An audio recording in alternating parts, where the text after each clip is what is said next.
روایت میں ہے کہ جب سید الشہداء حسین ابن علی زخموں سے چور ہو کر زین سے زمین پر آئے تو کچھ وقت تو سجدے کی حالت میں پڑے رہے، پھر زمین سے اٹھے، تلوار ہاتھ میں لی اور جس قدر ہمت تھی جہاد کیا۔ اس دوران میں امام کا گھوڑا ذوالجناح امام کا طواف کرتا رہا اور بے یار و مددگار غریب مظلوم کی حمایت کرتا رہا، اور جب تک امام لڑتے رہے یہ امام کی حفاظت کرتا رہا۔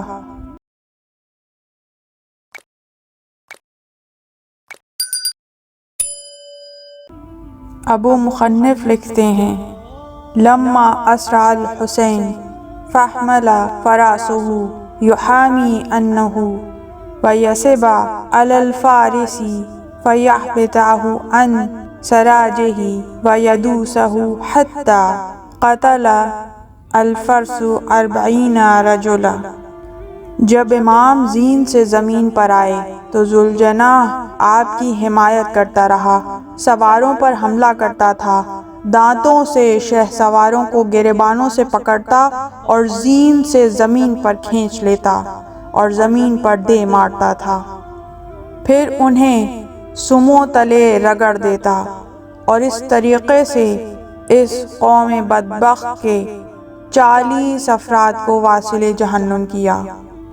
ابن شہر عاشوب اپنے مناقب میں روایت کرتے ہیں کہ ذوالجناح نے اپنا سر اور چہرہ امام کے خون میں رنگین کیا، پھر خیام کا قصد کیا، جبکہ ہنہناہٹ غمزدہ تھی، روتا، آنسو بہاتا اور دوڑتا ہوا آیا تو ذوالجناح کے زخموں سے خون جاری تھا، اپنے پاؤں زمین پر مارتا تھا اور دوڑتا تھا تاکہ خیام سے کوئی تشنہ لب حسین کے مددگار کو لے جائے۔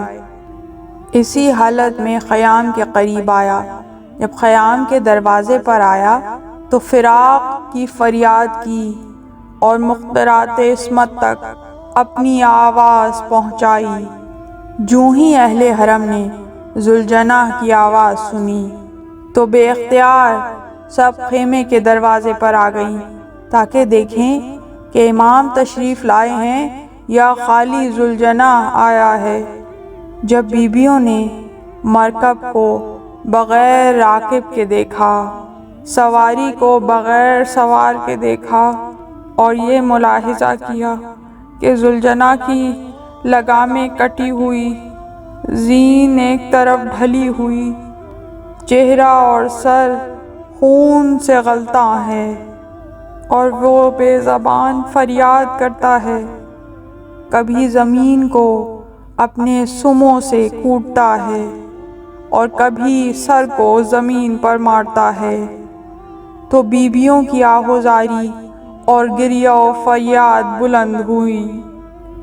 سب کو معلوم ہو گیا کہ امام پر بڑی مصیبت نازل ہو گئی ہے، چنانچہ تمام بیویاں خیموں سے باہر آئیں اور ایک ولولہ و زلزلہ برپا ہوا۔ ہر بیوی اپنے چہرے پر ماتم کر رہی تھی، ہر خاتون برہنہ پا تھی، مخترات عصمت بیان کر رہی تھیں، وا سیداہ وا حسینہ وا غریبہ وا مظلومہ۔ پھر بیویوں نے ذوالجناح کے گرد حلقہ بنا لیا، 64 مستورات اور بچوں نے ذوالجناح کو گھیر لیا۔ بعض نے ذوالجناح کی لگام کو پکڑ کر مولا کے متعلق پوچھا، بعض نے رکابوں کو بوسہ دیا اور بارش کے قطروں کی طرح ان کے آنسو جاری تھے، اور بعض نے خم ہو کر گھوڑوں کے سموں پر اپنا سر رکھ کر رونا شروع کر دیا۔ ان مخترات عصمت میں سے کچھ نے ذوالجناح کے بدن سے تیر نکالے اور کچھ اس ذوالجناح کے چہرے سے جو خون امام اپنے ہاتھوں پر لگا کر اپنے بالوں اور چہرے کو خضاب کر رہی تھیں۔ ذوالجناح بھی مستورات کے ساتھ گریہ ازاری کر رہا تھا اور باشعور مخلوق کی طرح آنسو بہا رہا تھا۔ ذوالجناح سے بیویوں نے کہا کہ ہمیں وہاں لے چل جہاں حسین کو اتارا ہے، تو ذوالجناح آگے آگے اور تمام مستورات، بچے اور کنیزیں ذوالجناح کے پیچھے پیچھے ماتم کرتے ہوئے مقتل کی طرف روانہ ہو گئیں۔ امام زین العابدین علیہ السلام ان کے ہمراہ موجود نہ تھے، کیونکہ وہ بیمار تھے اور ان کے علاوہ کوئی خیمے میں باقی نہ تھا۔ جب یہ سب مقتل میں پہنچے تو دیکھا کہ ایک ظالم کسی کا سر کاٹ رہا ہے، سیدہ زینب سلام اللہ علیہا، اور ذوالجناح کے علاوہ کوئی بھی نہ جانتا تھا کہ جو مظلوم خاک و خون میں غلطاں ہے اور جس کا سر کاٹا جا رہا ہے وہ امام حسین علیہ السلام ہیں۔ ہماری جانیں قربان ہو جائیں ہمارے مولا پر۔ وہ حسین کا گھوڑا جو ذوالجناح کے نام سے موسوم تھا، اس نے اپنے مالک کا ساتھ اس آخری وقت تک دیا جبکہ کوئی مونس و مددگار، کوئی خبرگیر، کوئی خبر رساں باقی نہ تھا۔ جس وقت فرزند رسول کے لیے پانی کا قحط ہو گیا تھا، بھلا کون کہہ سکتا ہے کہ چھوٹے بچوں کے لیے، جس میں علی اصغر کا سا شیر خوار بھی ہو، لب تر کرنے کے لیے پانی موجود نہ ہو تو گھوڑے پانی سے سیراب کیے جا سکتے ہوں گے؟ ہرگز نہیں۔ اگر بچوں کے لیے سب سے آخری قطرہ پینے کے پانی کا صرف ہو سکتا ہے تو گھوڑے اس کے پہلے سے پیاسے ہوں گے۔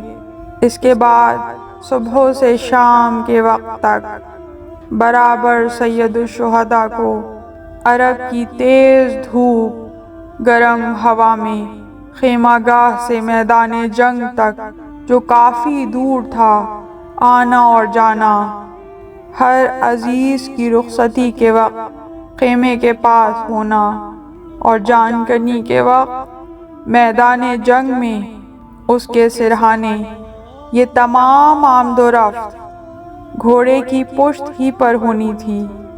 پھر حملے، لڑائی اور وہ قیامت خیز لڑائی جس کی مثال تاریخ میں نہیں ہے، جس کا آغاز تیروں کی بارش سے ہوا، اس کے بعد یزیدی فوج کے پے در پے حملے، یہاں تک کہ وہ وقت آیا کہ جب ہزاروں کی فوج کے سیلاب میں ایک تنہا حسین ڈوبتے تھے اور دشمنوں کو منتشر کر کے باہر آتے تھے۔ نیزوں کے حملے بھی تھے اور تلواریں بھی، تیر بھی تھے اور تبر بھی۔ اس وقت حسین کا ذوالجناح محفوظ تھا؟ کیا دشمنوں کے گھبرائے ہوئے حربے جو بے تابی کے عالم میں پڑتے تھے، وہ سواری کو صاف بچا لے جاتے ہوں گے؟ ہرگز نہیں۔ جنگ کا واقف کار یقین کے ساتھ کہہ سکتا ہے کہ اس عظیم الشان جنگ میں امام حسین علیہ السلام کا ذوالجناح ایک بہادر جانثار اور ایک وفاشار مونس و مددگار کا کام انجام دے رہا تھا۔ وہ یقیناً دشمنوں کو زد پر لاتا تھا، وار خالی کرتا تھا اور گرے ہوئے دشمن کو رونتا بھی تھا اور شکستہ بھی کرتا تھا۔ اس ہنگامہ قتال میں گھوڑے کی پیاس، اس کے سینے کا زخمی ہونا، اس کے جگر کی سوزش اس کے احساس سے تعلق رکھتی ہے، مگر وہ وقت یادگار ہے کہ جب فوج سے میدان صاف ہوا، فرات کا دامن بالکل خالی ہو گیا، حسین نہر کے قریب آئے، گھوڑا اپنا نہر میں ڈال دیا، اور اپنے طرز عمل سے ثابت کیا کہ اے میرے باوفا تو بہت پیاسا ہوگا، یہ پانی موجود ہے، اپنی پیاس بجھا لے۔ اس وقت کوئی نہیں، فرات کی موجیں گواہی دیں گی، ساحل فرات شہادت دے گا کہ گھوڑے نے اپنی گردن اٹھا لی تھی، اپنا سر بلند کر لیا تھا، اپنا منہ بند کر لیا تھا، یعنی میں ہرگز پانی نہیں پیوں گا جب تک مولا آپ اس پانی سے سیراب نہ ہوں۔ حسین نہر سے باہر نکل آئے اور گھوڑا بھی پیاسا نکلا۔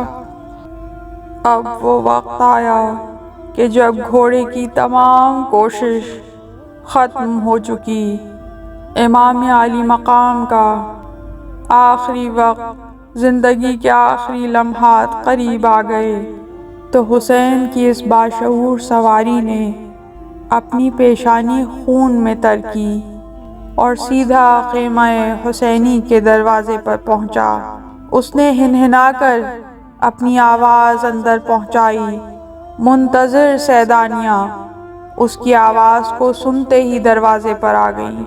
وہ دیکھا جو پہلے کبھی نہ دیکھا تھا، اس کی خالی زین، اس کی رنگین پیشانی، اس کی کٹی ہوئی باگیں، اس کا زخمی جسم، اس کے جسم میں پیوست تیر، وہ سب کچھ کہہ رہے تھے جس کی خبر دینے کو وہ دروازے پر آیا تھا۔ یہ تھی آخری خدمت جو ذوالجناح نے انجام دی، اور یہ ہے وہ یادگار واقعہ جو اس یادگار جانور کے ساتھ تعلق رکھتا ہے کہ جب انسان جانور بن چکے تھے، اس جانور نے کیسی باشعور مخلوق ہونے کا ثبوت دیا۔ یہی وہ یادگار ہے جو حسین ابن علی کی عزاداری کے سلسلے میں ذوالجناح کی شبیہ نکال کر قائم کی جاتی ہے۔ جس طرح وہ مینڈھا، وہ بھیڑ کہ جو حضرت اسماعیل علیہ السلام کی قربانی کے وقت آ گئی تھی، اس کی یادگار آج تک قائم کی جاتی ہے اور پوری دنیا میں قربانی کی جاتی ہے، اسی طرح اس ذوالجناح کی شبیہ نکال کر ہم یہ ثابت کرتے ہیں کہ ذوالجناح زندہ ہے جب تک حسین کا نام زندہ ہے۔ اپنے سوار کی بدولت وہ بھی ہمیشہ زندہ رہے گا اور اس کی یادگار ہمیشہ قائم رہے گی۔ اس طرح کی مزید تحقیقی، علمی اور تاریخی ویڈیوز دیکھنے کے لیے چینل کو سبسکرائب کیجیے اور بیل آئیکن پہ کلک کیجیے۔ ویڈیو کو لائک کریں اور کامنٹس کے ذریعے بتائیے کہ آپ کو ویڈیو کیسی لگی۔ اگلی ویڈیو تک کے لیے خدا نگہدار۔